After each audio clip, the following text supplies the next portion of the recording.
अगर आप रोज 6 घंटे पढ़ रहे हैं और फिर भी आपके मार्क्स जो है वो नहीं बढ़ रहे हैं, तो प्रॉब्लम आप में नहीं, आपकी स्ट्रेटजी के अंदर प्रॉब्लम है।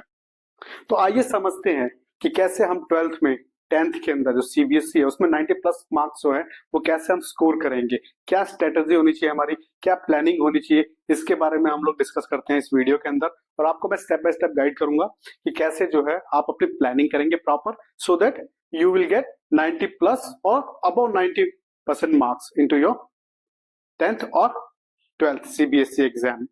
तो पार्ट 1 अगर मैं बात करूं, पार्ट 1 के अंदर जो सबसे बड़ी मिस्टेक जो हम लोग करते हैं वो क्या है, जो 90% स्टूडेंट्स जो है वो सिर्फ किताब खोलते हैं, कोई प्लान नहीं है उनके पास, बिना प्लान के ही पढ़ते हैं। ये सबसे बड़ी गलती है उन लोगों की। तो इस गलती को हम कैसे सुधारें, क्या करें, क्या प्लानिंग होनी चाहिए?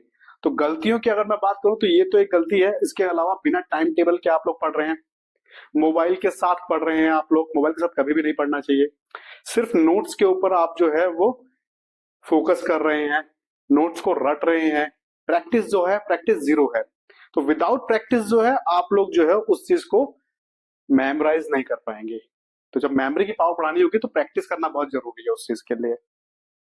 नेक्स्ट अगर आपको मैं बताऊं, नेक्स्ट पॉइंट जो हमें बहुत जो इंपॉर्टेंट पॉइंट है, NCERT.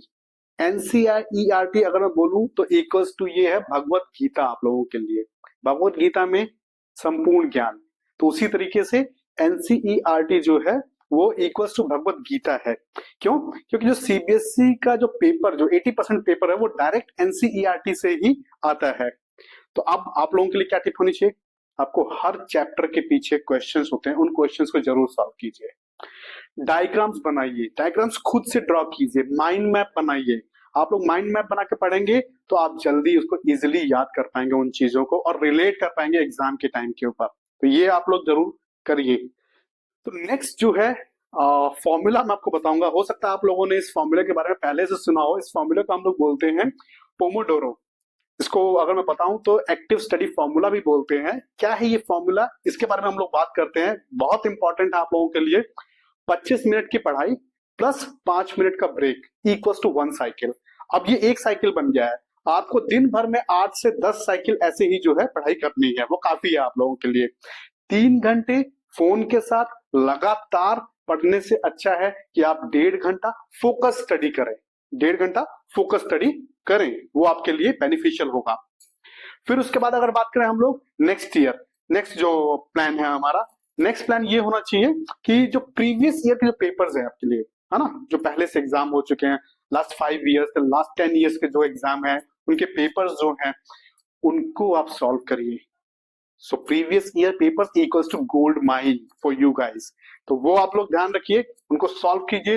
Last 5 year paper solve कीजिए, टाइम लगा करके एग्जैक्ट एग्जाम जैसा ही उसमें आप उसको सॉल्व कीजिए। कि आप एक क्लॉक स्टॉप वॉच रख लीजिए और उसको प्रॉपर सॉल्व कीजिए जैसे एग्जाम का आप दे रहे हो वैसा है।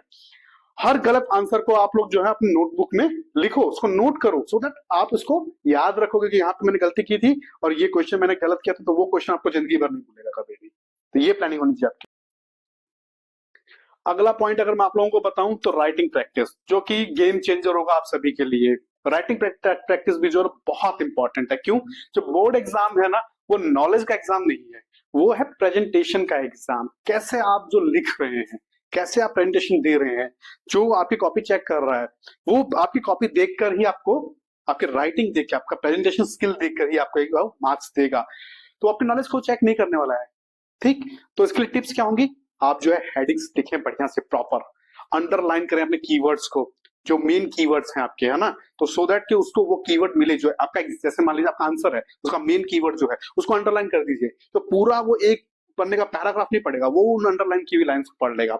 उसके साथ साथ डायग्राम्स बनाइए, फ्लो चार्ट्स बनाइए, सो दैट एग्जामिनर जो है वो इंप्रेस हो और वो आपको नंबर दे बढ़िया। हो सकता है कि आपके पास नॉलेज अच्छी हो बट आप उसको जो है प्रेजेंट नहीं कर पा रहे हैं, आपके प्रेजेंटेशन स्किल जो है वो इतनी बढ़िया नहीं है, तो माइट भी आपको नंबर कम मिले। तो निराश होने से बढ़िया है कि अभी से आप प्रैक्टिस करिए, अभी समय है, आराम से प्रैक्टिस करिए और बढ़िया नंबर ले आइए। तो अगला जो मैं आपके लिए लेके आया हूँ ट्रिक, वो है स्मार्ट रिवीजन ट्रिक। इसमें हम लोग 3 रूल जो है उनको अपनाते हैं। पहला रूल तो ये है कि फर्स्ट 7 डेज के अंदर आप जो है वो रिवाइज करिए पूरा सिलेबस, ठीक है। उसके बाद जो सेकंड आपका है, सेकंड रूल ये कहता है कि 21 डेज के अंदर फिर वापस से उसको रिवाइज करिए। फिर एग्जाम से 7 दिन पहले आप फिर से उसको रिवाइज करिए। तो इसको ट्रिक को बोलते हैं हम लोग स्मार्ट रिवीजन ट्रिक। इसी के अकॉर्डिंग अगर आप प्लानिंग करेंगे तो आपके नंबर डेफिनेटली अच्छे आएंगे। तो अगला पॉइंट है वो है फोन कंट्रोल फॉर्मूला। अब फोन कंट्रोल फॉर्मूला क्या चीज है? जो फोन तुम्हारा जो जो स्लेव है एक तरह से, ठीक है, वो मास्टर नहीं है, वो तुम्हारा स्लेव है। तो उसमें रूल क्या होना चाहिए? रूल ये होना चाहिए हमारा कि study time equals to phone silent. जब आप पढ़ रहे हो तो फोन को इस्तेमाल बिल्कुल मत करिए, उसको साइलेंट करके रख दीजिए। उसके साथ साथ reel shorts equals to only night 30 minutes, है ना। अगर आप रील्स देखने के आदी हैं या शॉर्ट्स देखते हैं तो सिर्फ रात को 30 मिनट, 15 मिनट, 10 मिनट इतना ही देखिए, और वो भी जरूरी नहीं है। बट हाँ, फिर भी अगर आप चाहते हैं कि आप उसको अपने माइंड को फ्रेश करना चाहते हैं, अपने आप को रिफ्रेश करना चाहते हैं, तो 15 मिनट से 30 मिनट का समय बहुत है, वो भी रात को सोने से जस्ट कुछ देर पहले आप देखिए बस। तो ये है फोन कंट्रोल फॉर्मूला, तो इसको भी अप्लाई करिए आप लोग। तो तुम्हारा कंपटीशन जो है वो क्लासमेट से नहीं है, तुम्हारा कंपटीशन जो है वो तुम्हारे ही अगले वर्जन से है, आने वाले कल के वर्जन से है। तो अपने आप से कंपटीशन रखो, अपने क्लासमेट से मत रखो। अगर ये वीडियो थोड़ा भी यूजफुल लग रहा है आप लोगों को तो आप लोग इसको अपने दोस्तों के साथ शेयर करिए। क्यों? क्योंकि टॉपर आप कभी भी अकेले नहीं बनेंगे, हमेशा ग्रुप में बनेंगे। तो ग्रुप ही आपको हमेशा टॉपर बनाएगा।